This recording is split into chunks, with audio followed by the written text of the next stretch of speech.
আপনারা যদি ঐক্যবদ্ধ না থাকেন, আপনার আন্দোলনকারীদেরকে যদি প্রোটেক্ট না করেন, তাহলে আবার অন্য কেউ নতুন করে স্বৈরাচারী হয়ে ওঠার সুযোগ খুঁজবে।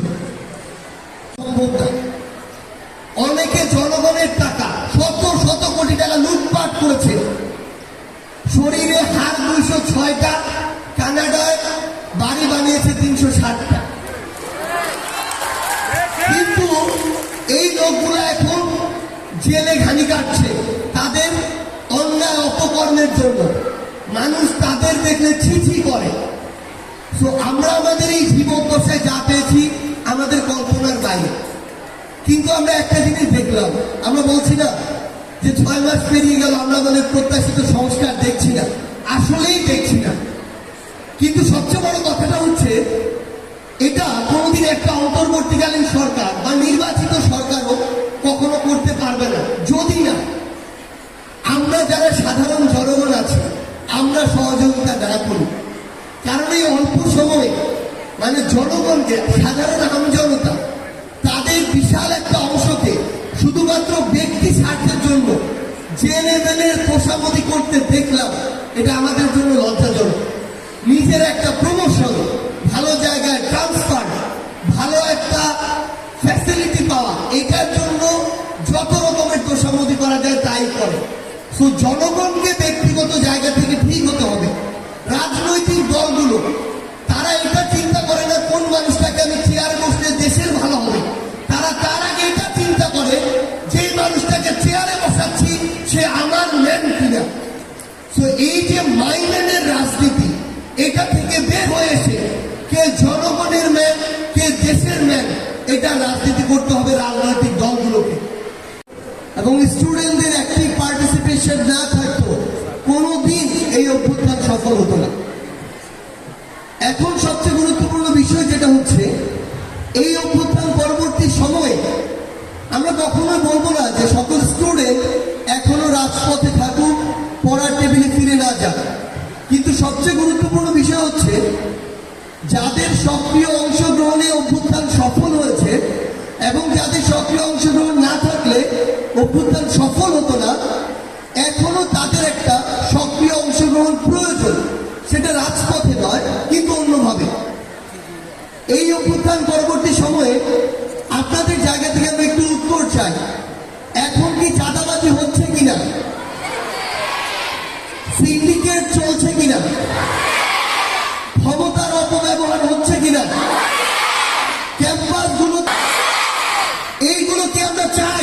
প্রাসঙ্গিক শিক্ষার বিভিন্ন প্রতিষ্ঠানগুলোতে সবচেয়ে গুরুত্বপূর্ণ দায়িত্ব, তেমনি দেশের একজন নাগরিক হিসেবে জীবন রক্ত এসবের পরোয়া না করে জুলাইয়ের অভ্যুত্থানে আমরা যেভাবে নেমেছিলাম, ঠিক একইভাবে এখন যারা এই অপকর্মগুলো করছে তাদের বিরুদ্ধে প্রকাশ্যে হোক, সোশ্যাল মিডিয়ায় হোক, অন্য যে কোনো প্ল্যাটফর্মে হোক, আমাদের আবারও বুক চিতিয়ে এই অন্যায়গুলোর প্রতিবাদ করা উচিত। একটা জিনিস মনে রাখবেন, আপনারা সবচেয়ে শক্তিশালী। আপনাদের কাছে আপনাদের পরিবার দুর্বল, এই রাষ্ট্র দুর্বল। এই অভ্যুত্থান পরবর্তী এই যে সময়, আপনারা যদি এখন চুপ হয়ে যান, তাহলে আবারও ওই একই সিস্টেমটা এই বাংলাদেশে জেগে বসবে। আমরা আপনাদেরকে কখনোই বলবো না যে সবাই সবকিছু বাদ দিয়ে রাজনীতিতে অংশগ্রহণ করুন, কিন্তু এই দেশের জন্য যে স্পিরিটকে বুকে ধারণ করে আপনি রাজপথে নেমেছিলেন, সেই স্পিরিটকে বাঁচিয়ে রাখার জন্য আপনার এখনো এসব অন্যায়, এই অন্যায় যদি আমি করি তাহলে আমার বিরুদ্ধে বলবেন, এই অন্যায় যদি অন্য কোনো সমন্বয়ক করে তার বিরুদ্ধে বলবেন, যদি আপনার অভিভাবক করে তার বিরুদ্ধে বলবেন, এই অন্যায় যদি আপনার শিক্ষক করে তার বিরুদ্ধে বলবেন, এই অন্যায় যদি বাংলাদেশের অন্য যে কোনো রাজনৈতিক দল করে তার বিরুদ্ধে বলতে হবে। আপনার মাথায় রেখে বসবে। আমরা তরুণ প্রজন্মের প্রতিনিধি হিসেবে, এই অভ্যুত্থানে অংশগ্রহণকারী একজন আন্দোলনকারী হিসেবে, পুরো বাংলাদেশের রাজনৈতিক দল থেকে শুরু করে যারা ক্ষমতার বিভিন্ন জায়গায় আছেন, হোক আমলা, হোক পুলিশ অফিসার, হোক অন্য যে কেউ, কিন্তু আমাদের লড়াই শেষ হয়নি।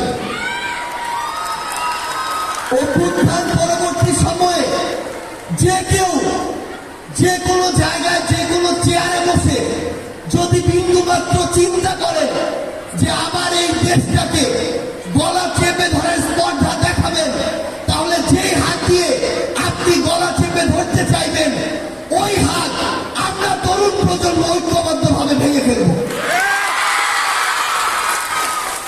আমরা এই অভ্যুত্থানকালীন সময়ের পূর্বে অনেককে দেখেছি বিভিন্ন রাজনৈতিক দলের সাথে সম্পর্কিত ছিল।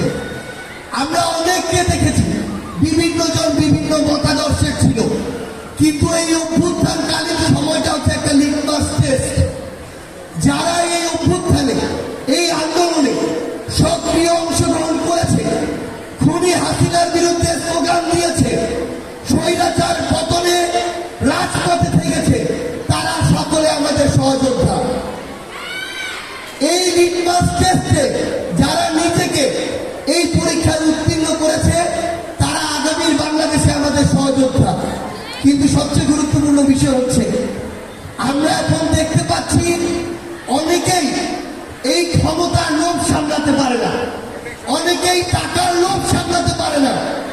তারা এই অভ্যুত্থান পরবর্তী সময়ে কোনো না কোনো কারণে ক্ষমতার বিভিন্ন চেয়ারে থাকার কারণে আবার ক্ষমতার অপব্যবহার করছে। আমরা আজকে এই আইডিয়াল স্কুল অ্যান্ড কলেজের এই উন্মুক্ত মঞ্চ থেকে শুধু একটা কথাই বলি, আপনারা আগামীতে আমাদের কাছে কিভাবে ফিট হবেন এটা আপনাদের কাজ নির্ধারণ করবে। যদি আগামীতে আপনাদের কাজ বিন্দুমাত্র কোন ফ্যাসিস্ট আচরণের বহিঃপ্রকাশ ঘটায়, তবে আপনাদের মুখোমুখি আমরা আবার দাঁড়িয়ে যাব। আমি